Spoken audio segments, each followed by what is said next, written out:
What would these iconic rebels think of their legacy today? In today's world, celebrities don't just fade away, they become brands. But what if some of the most iconic figures, known for their rebellious streaks and anti-establishment beliefs, could see how their images have been transformed since their deaths? Would they be pleased with the way their legacies have been turned into commercial gold? Or would they be horrified by how their essence has been lost in the noise? Kurt Cobain. Imagine Kurt's reaction if he saw how his face is now everywhere in t-shirts, hoodies, and phone cases, sold in every mall and online store. Kurt spent his life fighting against the commercialization of rock and roll, rejecting fame and the plasticity of the mainstream. Today, his image is a fashion statement. With companies like Hot Topic turning his angst into a retail trend, the very essence of his defiance has become a commodity.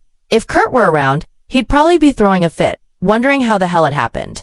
Tupac Shakur. Tupac wasn't just an artist, he was a revolutionary, a poet, a man grappling with personal demons, contradictions, and a world that tried to pin him down. Today, people use his name to sell everything from woke t-shirts to inspirational memes. Sure, Tupac had deep socially conscious lyrics, but he wasn't just the symbol of resistance that many seem to make him out to be now. If he could hear the sanitized version of himself being worshipped as a symbol of activism, he'd likely shake his head. The complexity of who he was, his internal struggles, and his contradictions would be reduced to nothing more than a hashtag. That's not the legacy he fought for. John Lennon, peace activist icon, and one of the founding members of the Beatles, has had his image turned into something of a peace saint.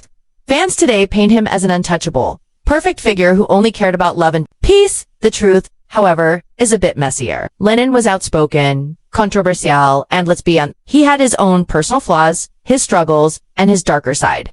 If he could see how his fan base has sanitized him into this untouchable, idealized version of himself, he'd probably be furious. He would have wanted his fans to acknowledge all of him, not just the parts they liked. James Dean. James Dean's tragic death at a young age immortalized him as the eternal symbol of cool. His leather jacket, fast cars, and brooding eyes are all that remain in popular memory. But what about his craft as an actor? Dean was a method actor, an intense and brilliant performer. Yet his legacy has been reduced to a myth, one that doesn't do justice to his real talent. His fan base today doesn't care about his contributions to cinema. They care about the image, the cool guy persona that's been perpetuated for decades. If Dean could see how he's become nothing more than a symbol of teenage rebellion, he'd probably cringe.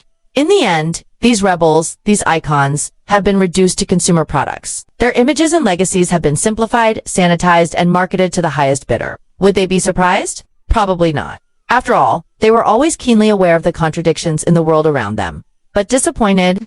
Undoubtedly. Their true selves, the complexity, the contradictions. The struggles are often buried beneath layers of commercialization, and the fans who worship them today may have missed the point entirely.